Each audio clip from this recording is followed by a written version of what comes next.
Hello and welcome to the Cutie Art Crusaders, episode 134 for February 3rd, 2015. My name is Rainbow Plasma. I'm the organizer and host of the podcast, and today I'm joined by... Burn to One, the special guest coordinator of the show. I'm FlutterGuy317. I'm the media manager, and this week I'll be editing. And I'm at my Spark guy. I'm the questions and other stuff guy, and I'm incredibly tired. And you're also the one who organized the Google Doc for this episode. I am, but that's background stuff. Yay. He is turning into me. I know. So it's kind of terrifying. Weird. It's going to take a long time. Turning into some weird Canadian. It's a lot of bad habits we need to break, but I can fix you. Yeah, I was going to say the accents don't really, you'd have to switch those around. Both foreign. To Americans, who cares? You guys both sound the same. It's Exactly. Close enough. We're both colonies. We're all colonies. It's true. Actually. It's true. England. We're all humans. Speaking of silly names. Yeah. I don't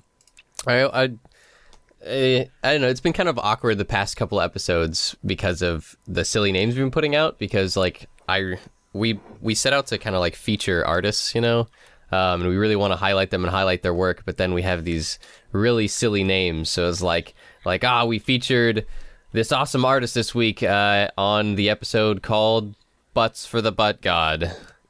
And it's just kind of like, I don't know. Yeah. But we like to pick silly names, but it's not like, I don't even know where I'm going with this. We feel kind of bad. You weren't paying attention to yourself? Mm-mm. Did that just happen? Did Vern just have a Gavin moment? We feel kind of bad, okay? We feel kind of bad because of the name. That's what Vern's trying to say. Is that we apologize if you, as an artist, or you as a fan, have ever had to recommend our show and then gone, just ignore the episode title. Oh yeah, that's what that was about. Last week in my head, it was like the scenario is like oh man, like I got featured on Cutie Art Crusaders, and your friend is like, oh that's sweet. What episode was it? And you're just like, metrosexual horses. Oh, this is awkward. I don't know, man. I like it. It's fun, but I think I know where Vern's coming from, and I think that like we can definitely create like fun names and creative names and stuff, but keep it so that artists would actually be proud that their art is featured on an episode with the name. Yeah. I was about to make a really inappropriate joke and make you censor it, but after hearing that, I would feel like really bad. So I'm gonna refrain from doing it. I'm gonna censor that out just because I can. I was going to beep, but then I decided not to. So speaking of serious things, let's get serious for just un momento longer. Last week we featured an artist named Noben. It's spelled N-O-B-E-N. This artist is female. She's a woman, and we totally messed up the pronouns, accidentally called her a he instead of she or her. So I'd like to apologize for doing that. We at the Cutie Art Crusaders always try our darned hardest to accommodate people and to look out for that kind of stuff. Ever since we've started the show, we've started noticing more and more that we were kind of bad at choosing the right pronouns, so we oftentimes will make a concerted effort to go look up the stated gender of the artist and appropriately assign pronouns. But we are humans, we make mistakes, and so we mess that up. And I always want to stay very transparent with the show. We have a small enough audience that I feel like I can talk one-on-one with you guys and let you guys know that we are human, we do make mistakes, and I would appreciate it if people, when we do make mistakes, would approach us in a kind manner and inform us that we have made a mistake, as opposed to, insinuating that we don't do our research, because we very much do our research on our artists, and we put a lot of effort and love into this show. So, catch more flies with honey than you would with vinegar. We are sorry that we got that wrong, and we are going to continue, as we always have, to put an effort towards getting the pronouns correct. If people want to represent themselves in their own ways, and that's totally fine, and we want to respect that. But if we get it wrong, just know that it's not of any malicious intent. It's just a mistake on our part. Yep. So, past the serious time, let's get into the deadly blizzard that almost killed everyone on the East Coast. Wait, no. Oh my goodness. Sorry, we were supposed to get away from the serious. The Flutter guy happy is killed. blizzard that sprinkled its love all over the northeast United States. Yay! Flutter guy is killed. Mahauer is killed. I Rest in peace, am please. dead. Mahauer is dead. Everyone else on the East Coast is dead. I drowned. I'm speaking to you from beyond the grave. You know. Yep. No, we were supposed to get 80 centimeters of snow, which is about 3 feet for those of you who don't speak metric. And we ended up getting like maybe 20, not even 20 centimeters. feet? Really? Jeez. No, it was like not even 20. We got like 6 inches. So like But you got a day maybe off work, 10 didn't you? centimeters. Yeah. Because they called the day off work. We had a driving ban and everything, and it was like really serious, but I don't know. It was like they overhyped it big time. The snow was so overhyped it didn't live up to its promises. I mean, Joel, you heard about it in Australia, right? I did. I did. That's way too overhyped. I heard personally about it- regret pre-ordering that blizzard. Yeah. I think I heard about it while my part of the country was underwater. Oh, Why were you underwater? did you survive? It rained a heck of a lot, and everybody here drowned.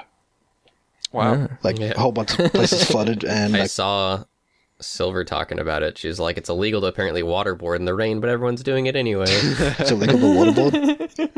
Since Yeah, when? like in the flooded water, or it's like it's not recommended or something. I don't know. I think you Waterboard, mean like, as in just surf, taking out a or- bodyboard and playing in the water, not Yeah, torturing that someone. thing. I think Yeah, I was gonna say. Same difference, right? Yeah, right. One of it's like this awesome fun, and the other one is a simulation of drowning, which can literally drive you insane Wait, waterboarding's the insanely fun one, right? Yeah. if you're doing it. There you go, kids. Tell that to your parents. Learned on Cutie Art And if Crusaders. it's such a bad thing, don't make it sound so fun. See, Bernd, do you really think that the episode titles are where we go wrong? Like, Or is it the content?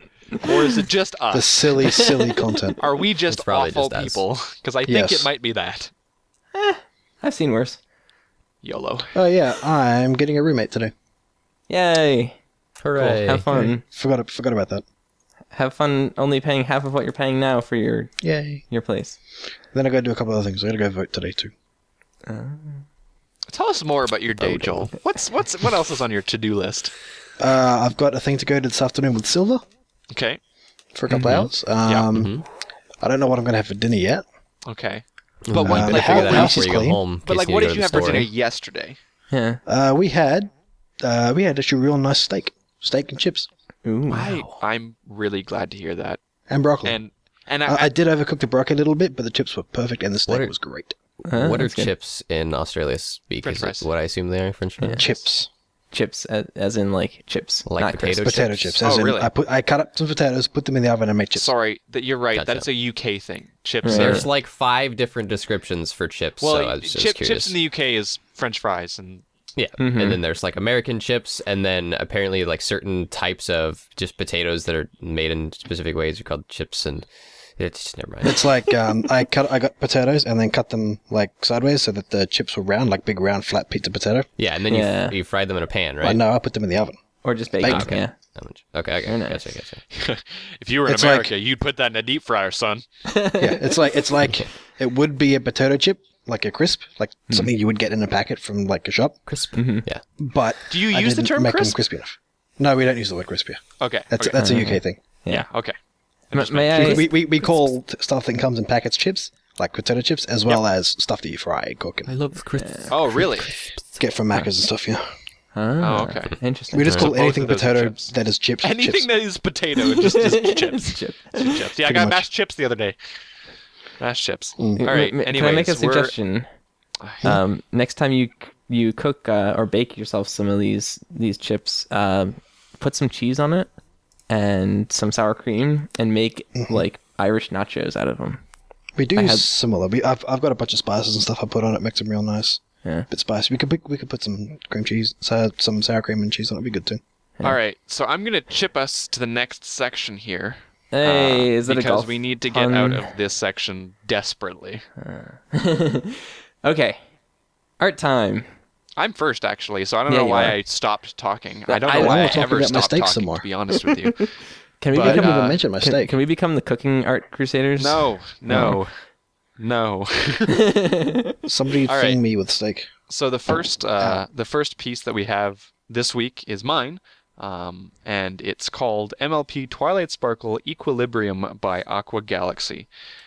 This piece was actually made 2 days ago as of time of recording. Wow. So it's very recent. So recent that it's 2 minutes old. Oh, my pony, the colors. Yeah. So Mm-hmm. this picture, we featured some of Aqua Galaxy's stuff on here before, and we've mentioned the stuff that Aqua Galaxy does really well. And obviously, she, oh my god, the first person, I don't even check. There we go. She does a lot of like extreme saturation really well in a way that it isn't like badly done. She does a lot of really cool things with color and like neon lighting and stuff. But when I took a look at this one, when I took a look at this piece, this to me was Aqua Galaxy going to the next level with her art. And I think that's really impressive, and I think it can be a very scary thing to do, but I'm quite impressed by it, and I think it's really awesome. And since then, she has kind of continued with that kind of theme, and there's a couple of pieces that she's done recently that have really impressed me and have kind of not stepped away from her style, but kind of enhanced her strengths, worked on her weaknesses, and created these really well-rounded pieces. Mm-hmm. Aqua Galaxy has a thing for doing real bright, shiny colors. Like, if you look through her older stuff, I mean, even this one to an extent, it's all really bright and crisp and shiny. There's no sort of, even though there is, I would say black in this, it's not dark. It's all out there. It's just so bright. Right. Mm-hmm. So, Yeah. so that's something I quite like about her. Yeah. When I first started seeing Aqua Galaxy's work, I was kind of unsure of whether or not I liked her style, just because like she does these blocky lines which are very colorful, and the first few pieces that she did I was not too thrilled with, but I think that she has really worked on her style, and she hasn't changed it like you said. She kind of kept it consistent, but she refined it, and I really, really like this piece and quite a few of her more recent pieces. In this piece, like you were saying, Joel, the colors really stand out. They're very bright, but like last week, I know we had a piece where we saw a lot of like this magenta and cyan combination, and here again we see like a mix of this blue cyan with purples. Yeah. It's kind of like a two-tone piece. Or maybe even three-tone if you consider the purple and the pink different, which I think they're quite distinct enough. She's taken Twilight, who is, all purple, and just added this little tweak of blue in there to kind of vary things up a little bit, and has really explored all of the different shades of purple and blue in this piece. Mm-hmm. Especially, and what I think is really, really cool, right behind Twilight's head, right above it, and behind this big kind of spiraling magic-y swirl that's coming up from her head, you've got very, very small bursts of bright saturated blues and violets and stuff like that. And I think that looks really great in that small little burst coming up behind her. Mm-hmm. It almost makes it seem iridescent in a way. Right.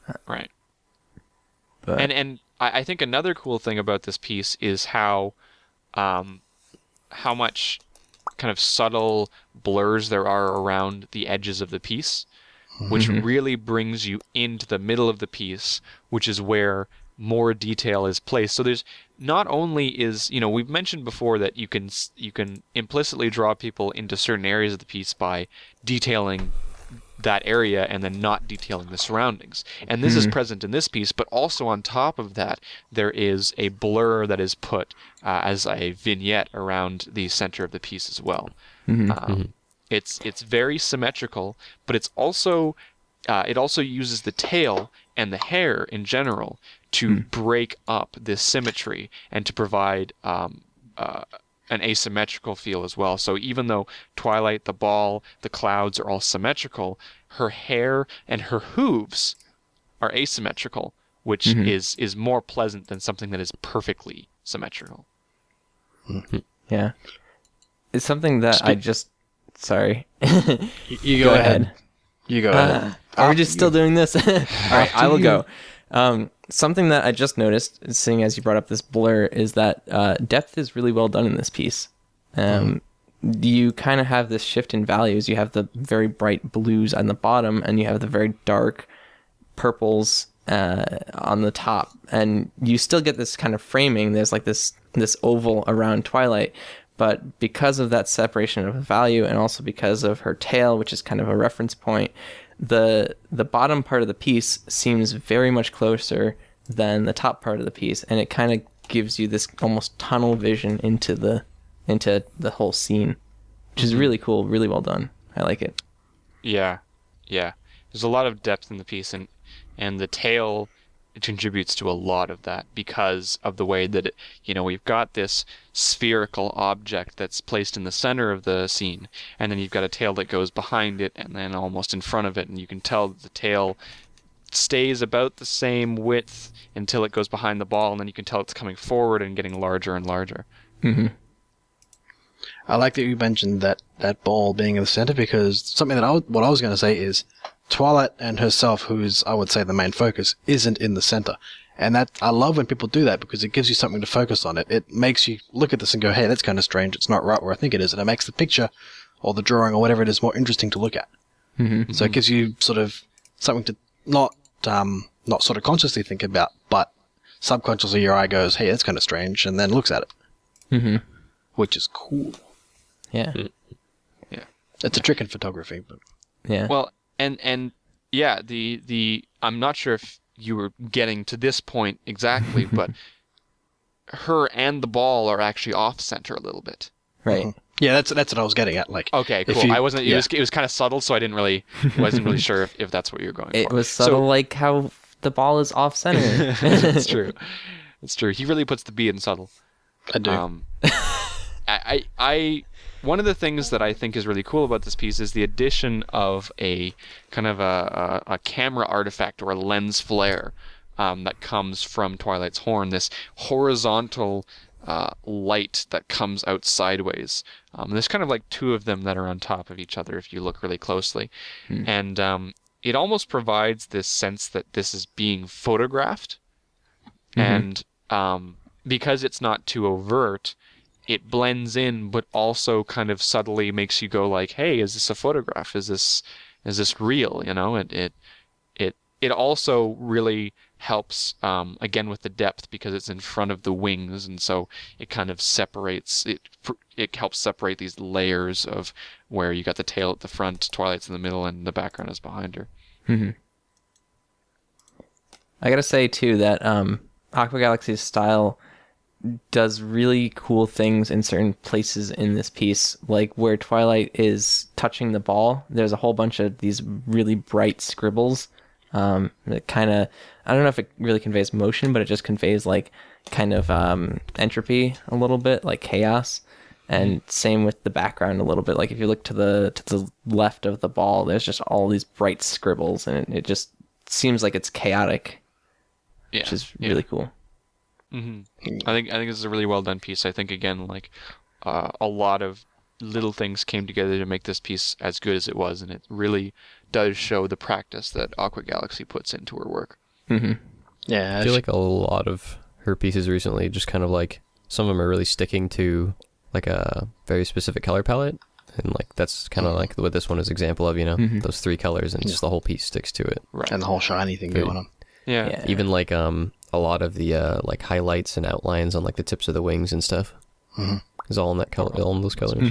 I was gonna say, if you zoom in, I was looking at the the description of the piece. When you zoom in and look at it in bigger, you can see how much detail has gone into the background that you can't really see from the smaller version, and what you probably can't really see it in the video because of the way we have to compress and stuff. But if you zoom in and have a look, you can see all those individual stars were all painted on because this was all done in Psy, and Psy doesn't really have the same sort of customization as Photoshop does for brushes. Does to an extent, but you can also see behind the ball there's real sharp sort of lines of energy, and then you look up and you've got that swirly thing coming from a horn and all the stars everywhere. This is really, really well done. A lot of time and effort gone into it. Yeah, definitely. Very cool. Mm-hmm. Shall we move on to the next piece? Yes. It's mine. Yay! So, in complete contrast to the Twilight Sparkle one by Aqua Galaxy, we have this one called Vigors Are Your Friends, Rarity by Undurpable.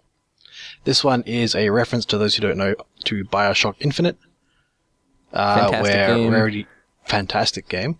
Rarity has unleashed the Vigor Possession, which enables you to control other enemies and make enemies allies for a little bit, and control machinery and stuff. But it's green, and it has a love heart in it.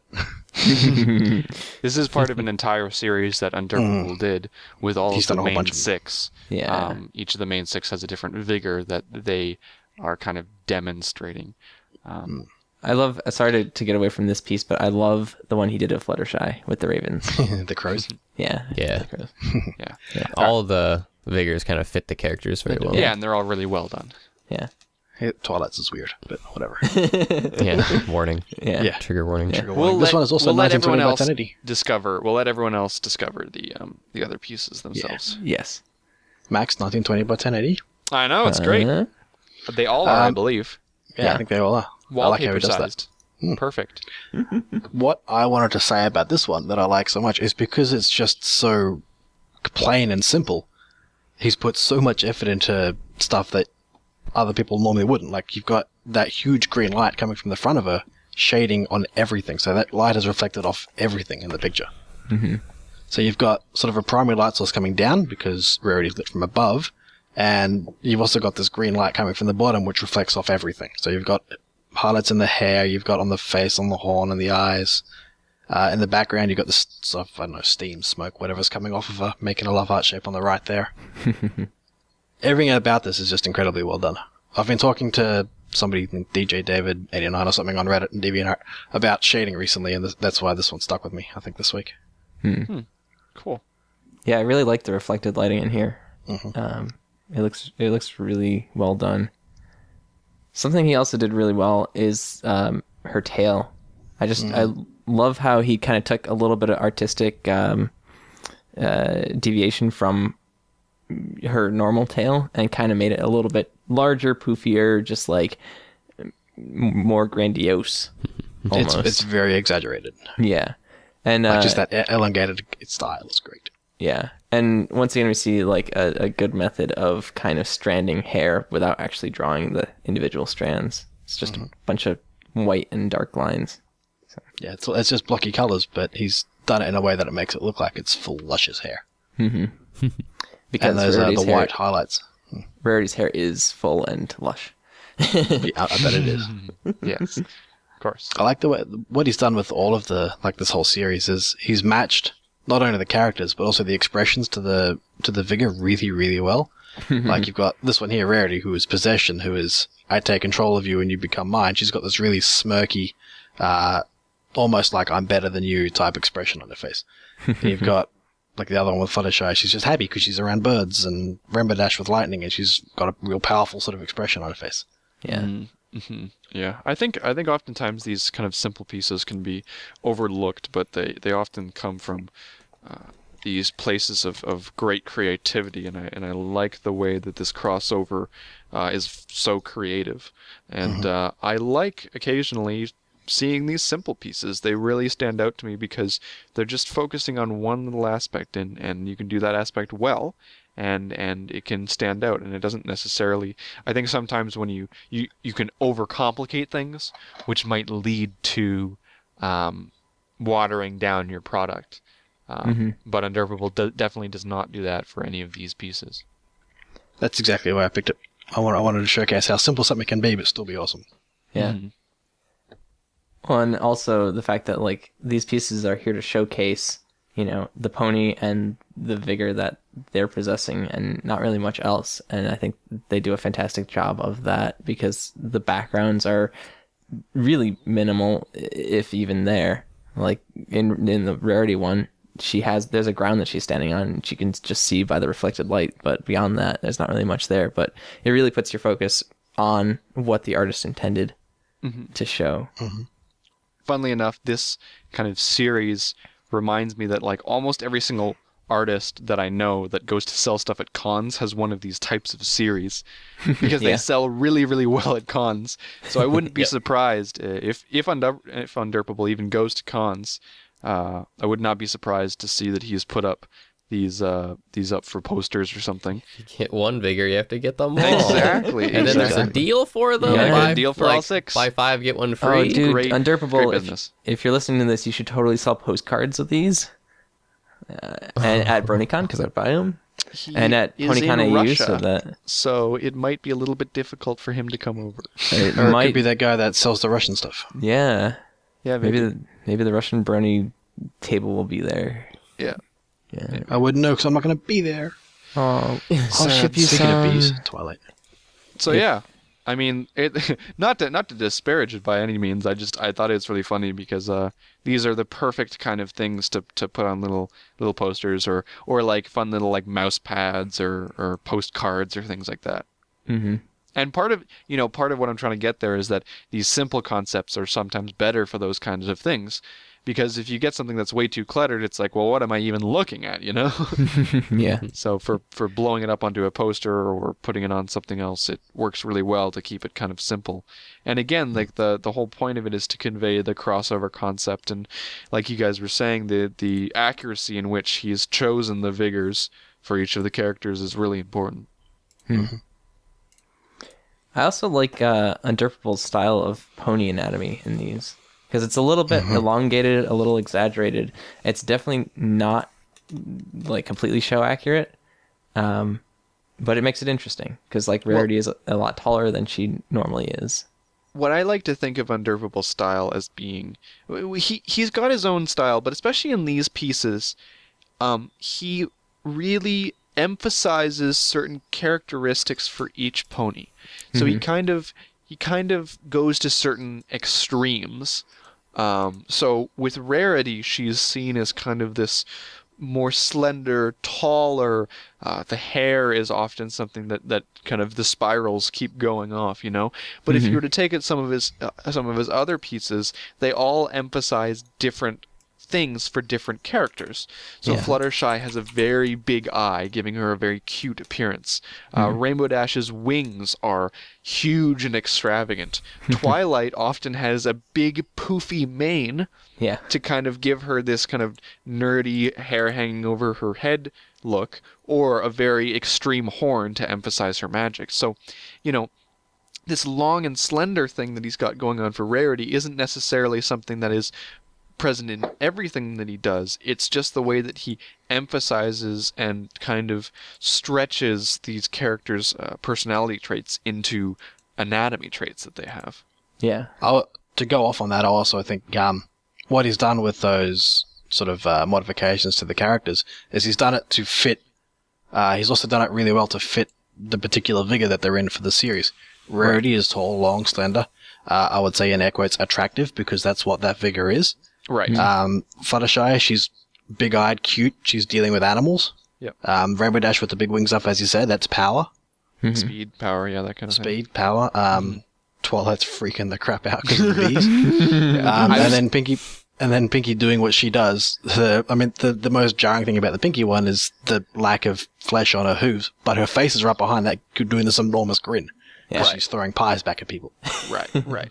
Yeah, there's a couple of pieces. I think you can notice a lot more in other pieces that Undurpable's Twilights, which he does enjoy drawing Twilight a lot, has kind of these really emphasized forward-looking mane, which kind of emphasizes a little bit of her personality, I believe. But yeah, Undurpable does like to do that a lot, where he takes personality traits and translates them into physical traits that might exemplify those personality traits. Yeah. That's what I like. I like that. Yep. Really good piece. A piece that was simple artistic but deep conceptually, and I'm glad that we're able to feature it on our show. Mm-hmm. Definitely. All right. So the piece that I brought is called Night Hourglass by Kovaliana. I really hope I'm pronouncing that right. And this piece shows, once again, we have a Luna piece. It shows Luna and Nightmare Moon. Luna is in the top portion of this hourglass, and Nightmare Moon is in the bottom portion. Fun little fact. Recently, the U.S. Congress got together and actually passed a law that states that every single one of our episodes has to contain at least one Luna. Or at least it seems that way, because every single episode we have at least one Luna. But there's just so many of them. And the fact of the matter is, it's not just so many, but it's also so many good ones too, like this one. Yeah. By varying artists. Mm-hmm. Yeah. It's great. So I thought this was an interesting concept.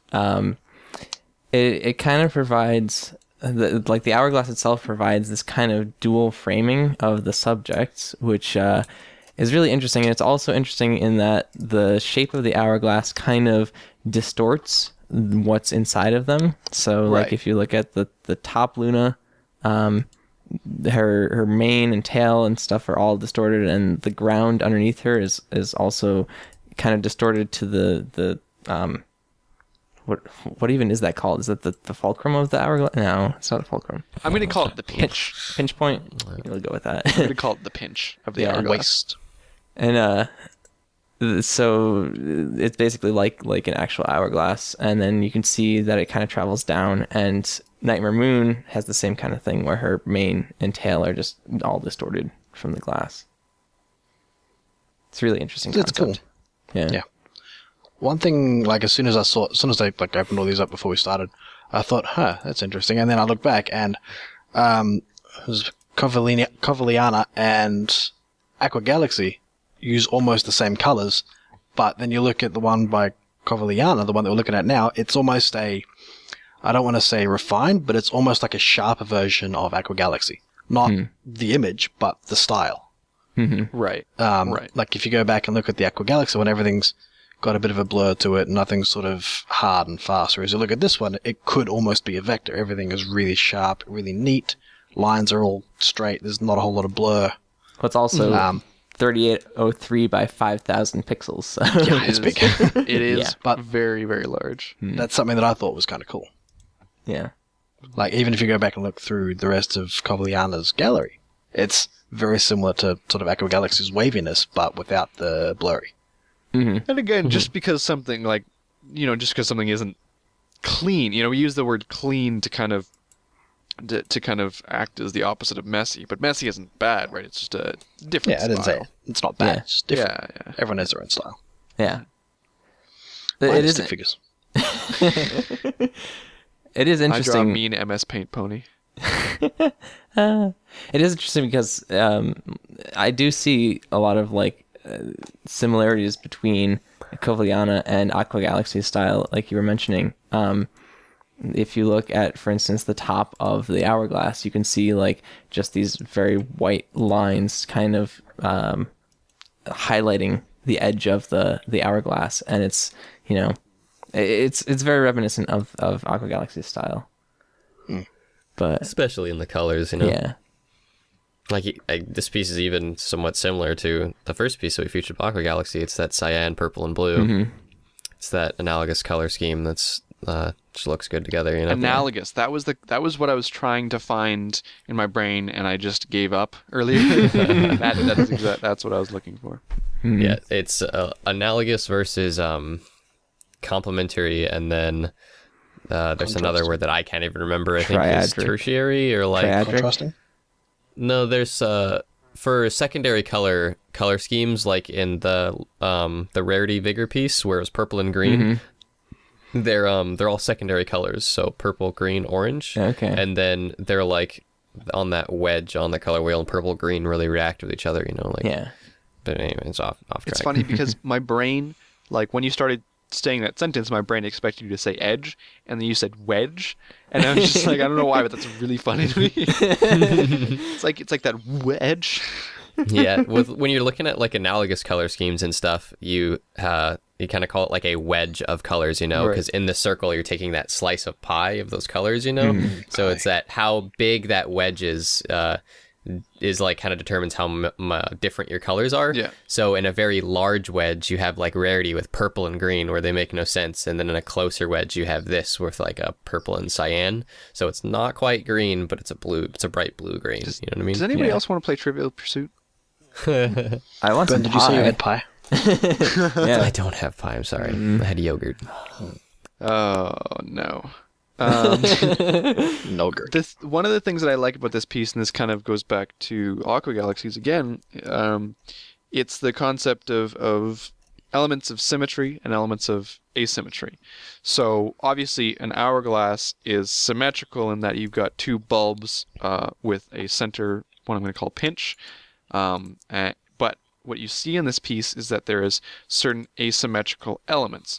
So while it might be vertically symmetrical, as you can also see, the arms that are coming down and up from the base of the hourglass, they're different, and they both curve differently, and they have different ends to them. Another thing that is different is the background. There is a wave. There's almost like a little sine wave. And the interesting thing is that again breaks up that symmetry, because while symmetry is nice, it can't be perfect, because if it's too perfect, our brains will look at it and go, that's false, you know, because nothing is that perfect. So having a good amount of symmetry, but then breaking it up so it seems natural, is really, really cool. And that's exactly what that line in the background does. It takes this vertically symmetrical two-piece hourglass, and it kind of splits it up and creates this wobbly, unnatural, or rather more natural feeling to it. Yeah. Well, and I think also that it might help drive your focus away from the fact that there is symmetry, and, you know, actually get you to focus on the characters, or basically the focal point that the artist was intending, while also presenting a symmetrical or mostly symmetrical piece so that it's kind of more pleasing to the eye. Visually appealing, but not too visually in your face about the fact that it is symmetrical. Yeah. Oh yeah. As well as you can also see that the two characters, again, to kind of break up a little bit of horizontal symmetry, the two characters are, one of them is facing right but looking left, and the other one is facing left but looking right. Yeah. They're almost looking up at each other. Yeah. Except Luna's totally ignoring Nightmare Moon. I know. She's giving her the cold shoulder. Girl. No. She's You're like, I having need none to of move this on. attention. Yeah. I kind of like the hair. I wonder. So Like- fluey. I'm almost curious what the story is behind this, if there is one. It's like, Ted, there are two ponies who are both the same person trapped in an hourglass, a giant hourglass, or tiny little ponies. The story, whilst interesting, might be a bit nonsensical. Or they had Once upon a to time. run in with Jafar and he trapped them in a giant hourglass. I was just gonna bring that up. Yay, Aladdin references. Yay! All right, we moving on. The next piece is my piece. It's called Rain by Mewball. And yeah, I've found out recently that I'm a huge Mewball fanboy. You weren't already? Recently? Because Mewball everybody is else on the amazing. podcast knew that like years I don't know, ago. like way back in the day when we first started, I kept bringing on Mewball pieces. I really liked them, and he's still making art, and they're still great, and I like them. I just wanted to say thank you to random.org for giving us such a great flow. We've got purple then green and then purple and then green. Yay! Yeah. This is that same kind of concept with kind of like a analogous wedge, you know, where instead of going in, I guess, but it's like it's bigger, so, you know, like purple and green. It's kind of that concept where they're both secondary colors, but they react nicely with each other. It's kind of like when you put primaries next to each other, like red and blue or blue and yellow, or in this instead it's purple and green. So it's, I guess you could argue they're not really analogous. It's probably the wrong term. The other pieces we featuring with like purple, blue, and cyan, those would be analogous. This is a little bit step out of that, where it's like now you have the primary, secondary colors, which is probably like incorrect wording, whatever. Hopefully you understand what I mean. I'm not confusing the heck out of all of you. I'm confused. We get the meaning behind your words. Yeah. Anywho, one of the reasons that I really enjoy this piece is because it's very like desaturated. None of the colors are at their like brightest saturation point. They're all kind of dulled down, and it makes the piece look misty, you know? Yeah, very much so. Because there's like all it's this raining. rain going on. Yeah, so there's the rain, and then it's hitting like Twilight and kind of like bouncing off her in her cute little raincoat. Can I just say that those raindrops bouncing off of her are just really cute? I don't know why, but it's just adorable for some Everything reason. about Mew Ball is cute. It's like they're really happy. Like they're, yay, I bounced. Yeah. Whee! Yeah. Sorry. that- Yeah, that's okay. it. Why does Let Burn finish. Let's not. Okay. Let Burn finish.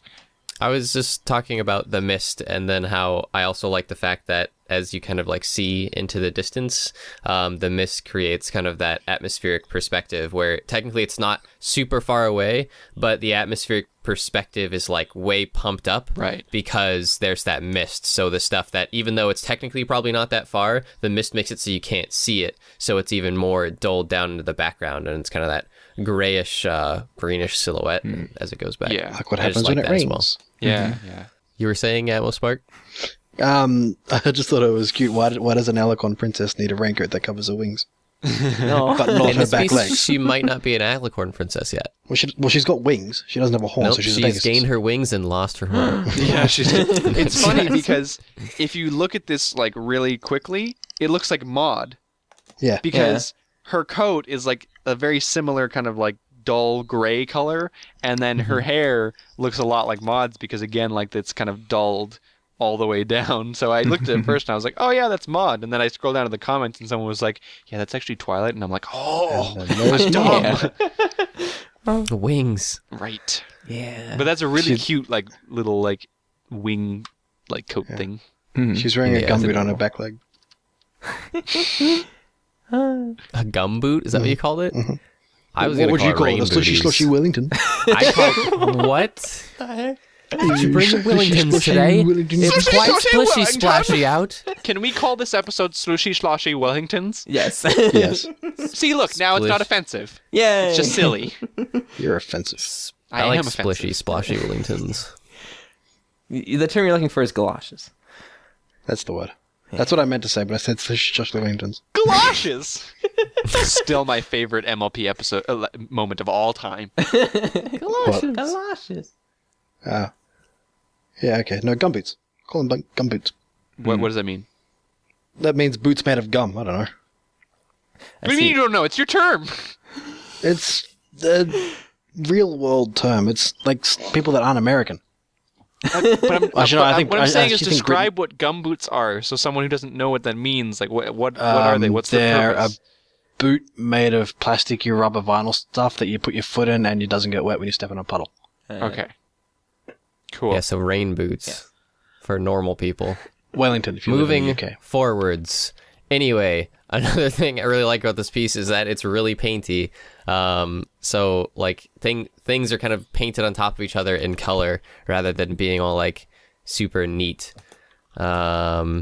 Yeah, I've always liked that about Mew Ball style. I like how Mew Ball tends to do these over-exaggerated outlines in certain parts of the piece. Like if you look at the bushes on the left-hand side, a lot of it is very unoutlined, like basically no strokes whatsoever. But then there's these little like M's, almost sideways M's, almost golden arches, McDonald's style. But like they don't really go there, but it's visually pleasing and like I don't know. Mew Ball does that quite a bit in their pieces, and it's really interesting and nice to look at. I just really like the scene, like the whole scene of this. It seems so surreal, like in the back of like a garden while it's raining, you know?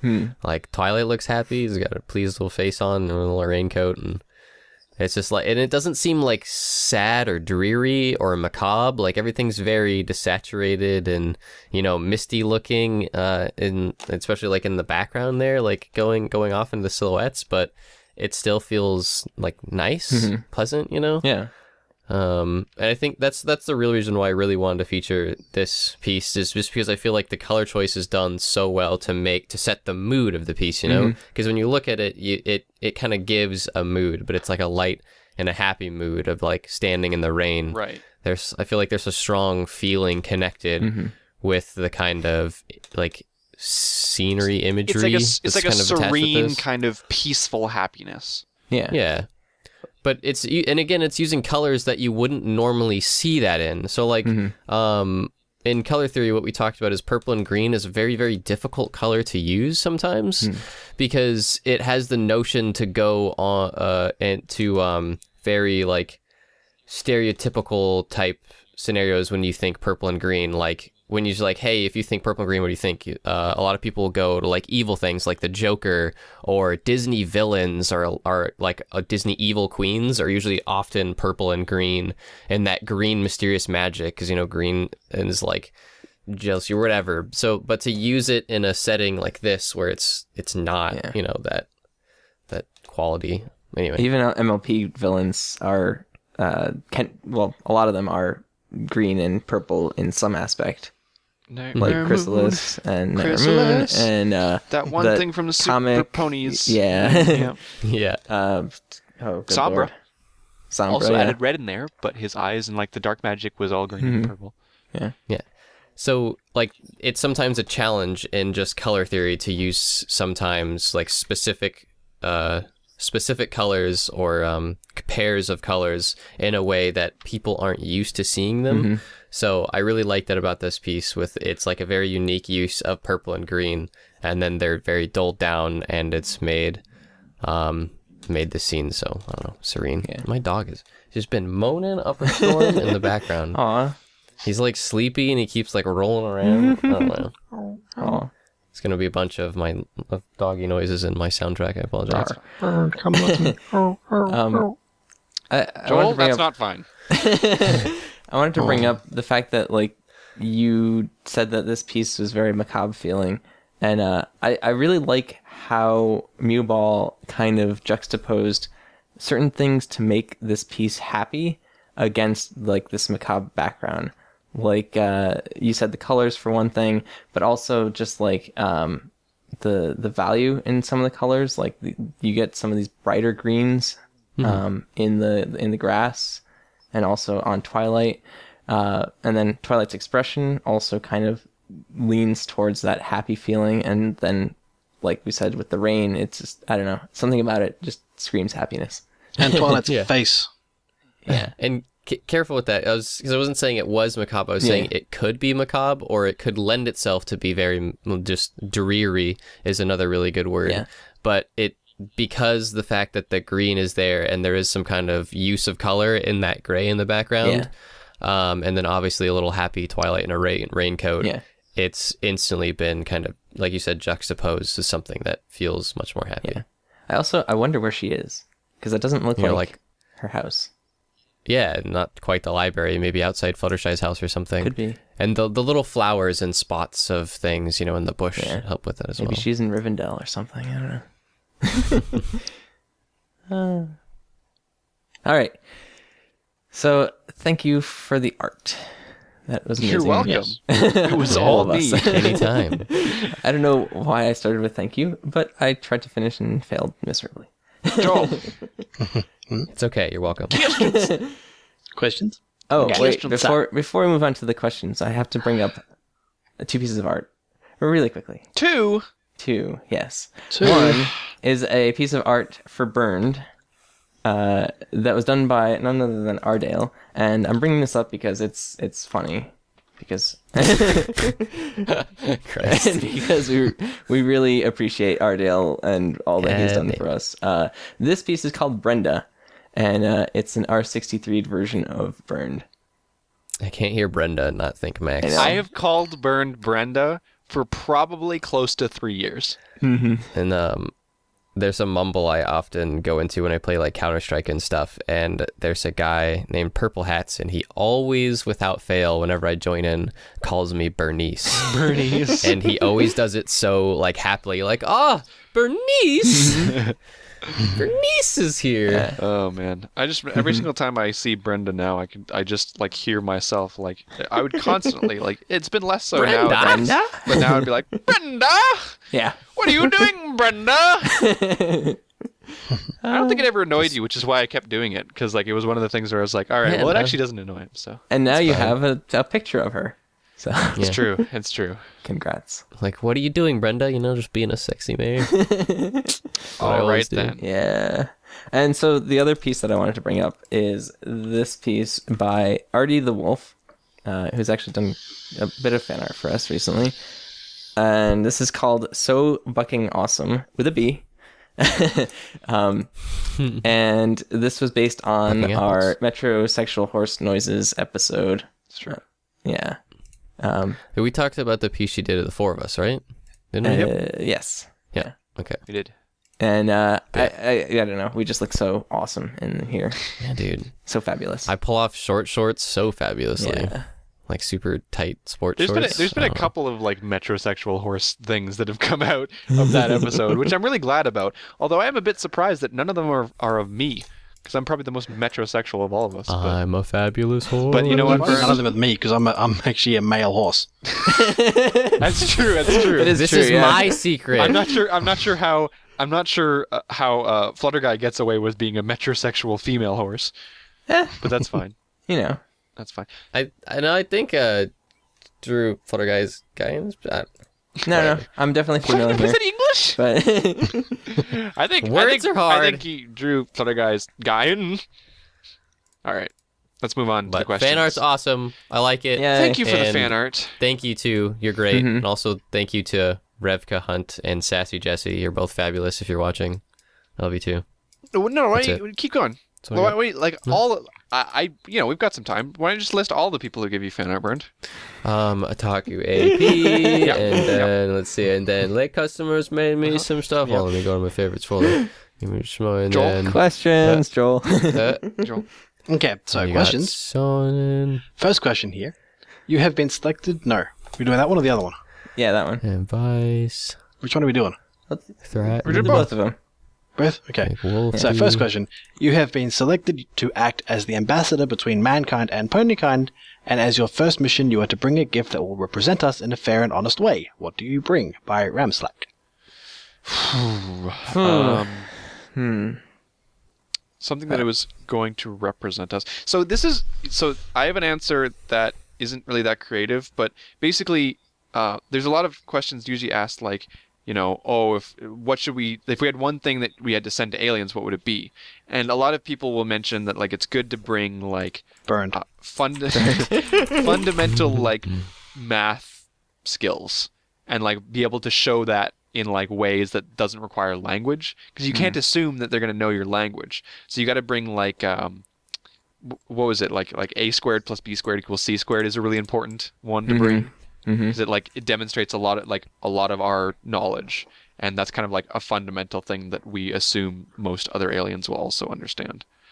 Yeah, that was the whole like kind of premise behind the movie Contact. Yeah. Yeah.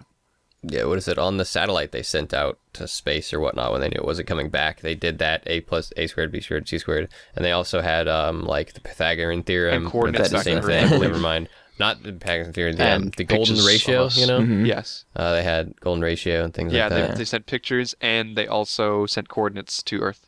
and sound waves. So they know where we are and how to kill us.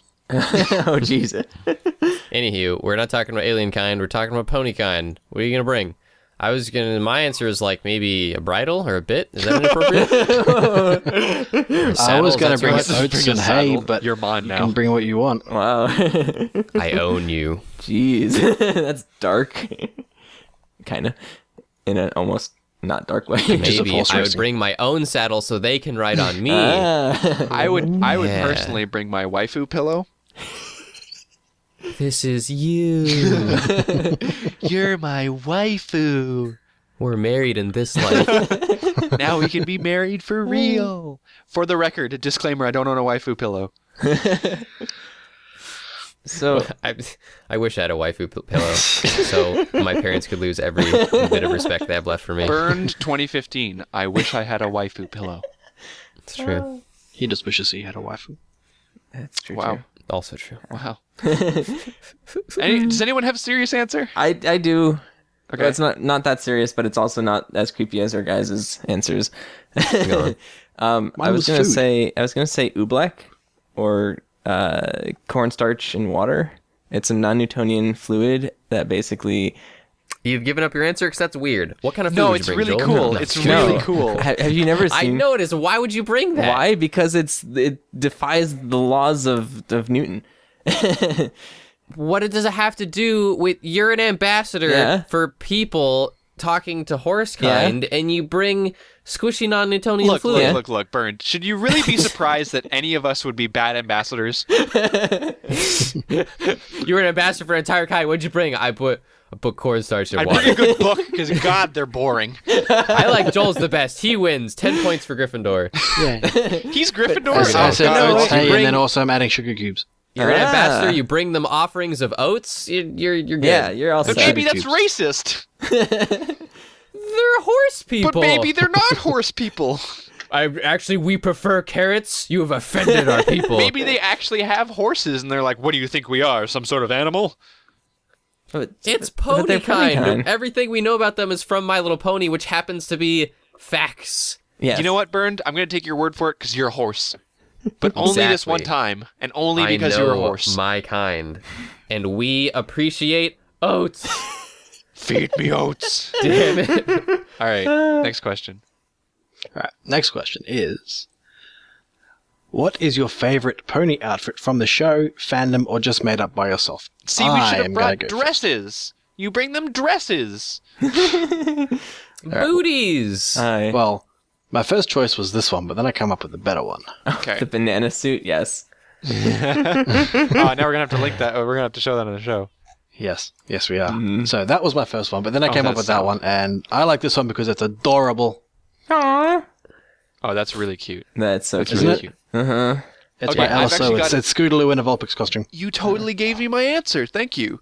So remember when Scootaloo dressed up as a werewolf in that Babseed episode Yes. thingy, Yes. where they were going to like hide, and she had a little cute little werewolf costume? We'll say yes. That's my Scootaloo favorite. is best Cutie Art Crusader. Those are adorable.